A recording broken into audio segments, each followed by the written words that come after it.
शिवाय। कथा कहती है कि एक बार श्री विष्णु जी अपनी पत्नी लक्ष्मी जी के साथ आराम कर रहे थे।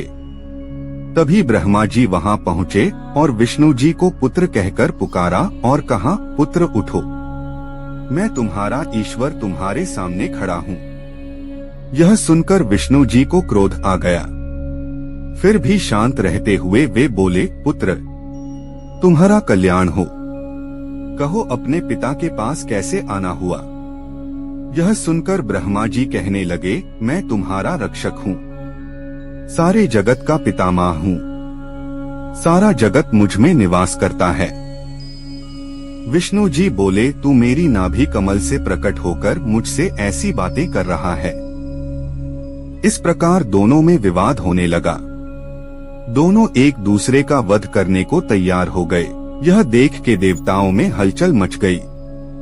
वो घबरा के भगवान शिव के पास पहुँचे और उन्हें सारी व्यथा सुनाई। महादेव जी युद्ध स्थल पर पहुँचे और युद्ध शांत कराने के लिए एक अग्नि स्वरूप स्तंभ का रूप लेकर ब्रह्मा जी और विष्णु जी के बीच खड़े हो गए।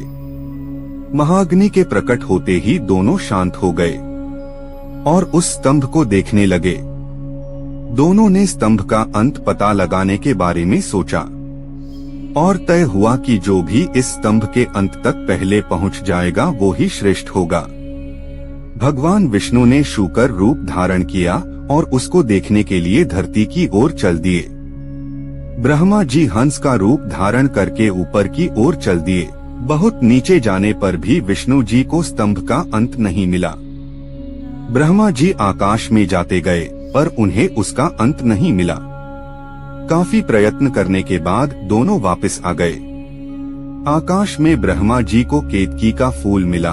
वो उस फूल को लेकर नीचे आ गए और कहा कि मैं इस स्तंभ के अंत से ये फूल लाया हूँ। ये देख विष्णु जी ने उनके चरण पकड़ लिए। ब्रह्मा जी के छल को देखकर भगवान शिव प्रकट हुए और बोले, विष्णु जी मैं आपकी महानता से प्रसन्न हुआ, आप सत्य बोलते हैं।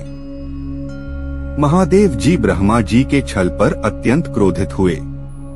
उन्होंने अपने त्रिनेत्र से भैरव को प्रकट किया और उसे आज्ञा दी कि ब्रह्मा जी को दंड दे। आज्ञा पाते ही भैरव ने ब्रह्मा जी के बाल पकड़ लिए और तलवार से ब्रह्मा जी का 5वां सिर काट दिया। ब्रह्मा जी डर से कांपने लगे और क्षमा मांगने लगे। इसे देखकर श्री विष्णु ने भगवान शिव से प्रार्थना करी कि वो उन्हें क्षमा कर दें। तब शिव जी से आज्ञा पाकर भैरव ने ब्रह्मा जी को छोड़ दिया। शिव जी ने कहा कि तुमने प्रतिष्ठा और ईश्वरत्व दिखाने के लिए छल किया और जगत की स्थिति को बिगड़ने से बचाने के लिए पापी को दंड अवश्य मिलना चाहिए ताकि लोक मर्यादा बनी रहे। ब्रह्मा और विष्णु भगवान शिव जी को प्रणाम कर चुपचाप उनके दाएं बाएं खड़े हो गए। उन दोनों ने शिव जी को श्रेष्ठ माना और उनके उस स्तंभ रूप को लिंग स्वरूप में बदलकर उसकी पूजा अर्चना करी और इस तरह शिवलिंग की उत्पत्ति हुई।